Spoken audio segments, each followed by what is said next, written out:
Assalamualaikum warahmatullahi wabarakatuh. Kembali lagi bersama Pak Alif. Anak-anak, hari ini kita akan belajar tema 1, yaitu pembelajaran kedua. Silakan kalian buka halaman 34. Di situ ada bahasa Indonesia, yaitu membuat kalimat ajakan. Kalimat ajakan digunakan untuk mengajak seseorang, untuk mengajak seseorang melakukan sesuatu. Kata yang biasa digunakan dalam kalimat ajakan yaitu ayo, mari, yuk. Nah, contohnya gini, ayo kita belajar. Nah, ayo Rin kita belajar. Berarti kan kita mengajak untuk belajar, mengajak orang lain untuk belajar. Dan lagi, mari kita bermain, Doni, mari kita bermain. Nah, itu kan kita mengajak seseorang, Doni, untuk bermain. Itu. Yuk kita berangkat sekolah. Yuk kita berangkat sekolah. Nah, itu kan mengajak juga, mengajak untuk berangkat sekolah itu. Kalimat ajakan itu. Ini ada percakapan, dialog, membantu teman. Rina berkata, "Kamu kenapa, Fit?" Vita menjawab, "Tidak tahu. Tiba-tiba saja kepalaku terasa pusing." Kemudian Rina berkata, "Ayo, aku antar kamu ke ruang UKS. Kamu bisa istirahat di sana."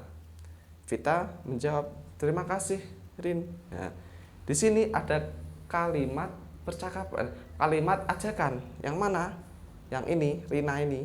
"Ayo, aku antar kamu ke ruang UKS." Berarti Rina mengajak Vita untuk ke ruang UKS. Ada kata-kata ayo itu. Kita lanjut lagi, PJOK. Di sini ada gerak berlari. Lari adalah melangkahkan kedua kaki dengan cepat. Melangkahkan kedua kaki dengan cepat ya. Cepat ya, harus cepat, tidak boleh lambat, harus cepat. Itu lari. Gerakan lari lebih cepat dari berjalan. Kalau berjalan kan santai atau lambat. Kalau lari cepat, harus cepat. Ada berbagai macam lari. Contoh, lari melewati rintangan. Contohnya ini, lari melewati rintangan atau halangan. Halangannya apa saja? Rintangannya apa saja? Ini. Rintangan dapat berupa ban bekas. Ya, ketika ada ban bekas di depan, kita lewati. Nah, itu lari melewati rintangan. Ada pula rintangan berupa bambu dan bola. Nah, ada di depan kita ada bambu atau bola, kita lewati dengan cepat. Itu lari melewati rintangan. Lari melewati rintangan dilakukan dengan hati-hati. Ingat, harus hati-hati. Kalau kita tidak hati-hati, kita akan terjatuh, luka-luka nanti.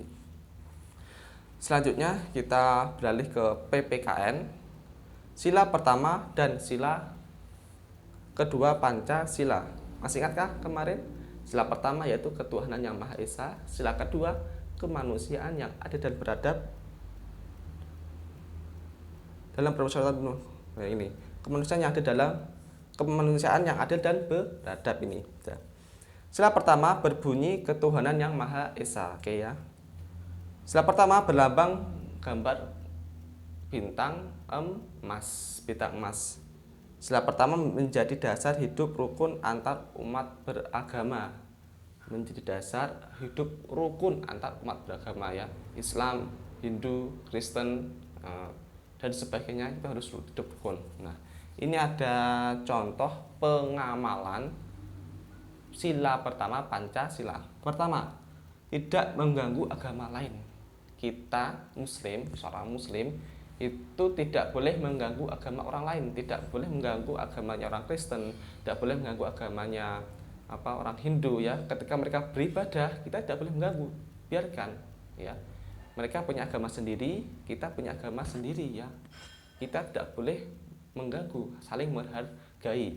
Kedua, memiliki satu agama. Maksudnya Indonesia itu harus wajib memiliki satu agama. Tidak boleh warga Indonesia itu mempunyai dua agama atau tiga agama. Tidak boleh, harus memilih satu agama ya. Kita memilih agama Islam gitu. Ketiga, menjalankan perintah agamanya masing-masing. Nah, sebagai muslim, kita menjalankan perintah kita agamanya masing-masing, ya. Contohnya sholat, ya kita jalankan, puasa jalankan. Mereka orang Kristen atau orang Hindu, Buddha, mereka punya agamanya masing-masing. Mereka jalankan juga masing-masing, ya. Gak boleh mereka dipaksa untuk ikut kita, harus sholat, harus puasa, gak boleh, ya. Itu. Keempat, harus hidup rukun meskipun beda agama. Karena kita satu bangsa Indonesia, itu harus hidup rukun.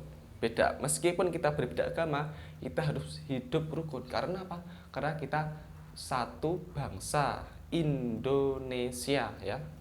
Tuh. 5, tidak boleh memaksakan suatu agama. Tidak boleh memaksakan suatu agama. Misal ada teman kita yang beda agama, kita paksa untuk masuk Islam. Ayo kita masuk Islam. Kalau enggak, saya pukul kamu. Nah, enggak boleh. Itu enggak boleh, ya. Tidak boleh memaksakan. Mereka kalau mau masuk Islam ya inisiatif sendiri. Mereka ya kemauan sendiri, ya. Enggak boleh kita paksakan untuk masuk Islam atas kemauan kita. Kamu harus masuk Islam, kalau enggak saya pukul, saya apa dan sebagainya. Enggak boleh, ya. Itu enggak boleh. Tidak boleh memaksakan suatu agama. Selanjutnya di sini sila kedua berbunyi kemanusiaan yang adil dan beradab. Sila kedua berlambang gambar rantai, ya, rantai. Rantai kan saling mengikat satu sama lain itu. Sila pertama menjadi dasar sikap peduli terhadap sesama, atau istilahnya memanusiakan manusia, itu. Oke, yang pertama pengamalan sila kedua, contohnya ini. 1, tidak boleh menyakiti manusia. Kita tidak boleh menyakiti manusia, mengolok-olok manusia, ya. Sewenang-wenang kita mengolok-olok enggak boleh, ya. Boleh menyakiti. Kita kan punya hati, kita tidak boleh menyakiti manusia. Nomor 2, saling menghormati dan menghargai perbedaan. Meskipun mereka beda suku, beda agama, beda ras atau beda fisik dan sebagainya lah. Kita harus saling menghargai, saling menghormati, ya. Saling menghormati. Yang ketiga, saling tolong menolong. Nah, ketika pandemi COVID-19 ini kita saling menolong, ya. Ketika ada tetangga kita yang mungkin sakit, kita tolong mereka, kita beri makanan. Dan kalau saudara kita ada bencana, ya, terlibat bencana banjir atau longsor, kita bantu mereka, ya. Saling tolong menolong, ya. Kita makhluk sosial. Kita tidak bisa hidup sendiri. Kita hidup berdampingan oleh orang lain, ya. Tuh. Nomor 4, berani membela kebenaran dan keadilan. Nah, kita harus berani membela kebenaran dan keadilan. Jika ada yang benar, kita bela itu yang benar dan yang adil. Itu contoh-contoh dari pengamalan sila pertama dan sila kedua. Oke, itu saja materi hari ini. Kurang lebihnya mohon maaf. Assalamualaikum warahmatullahi wabarakatuh.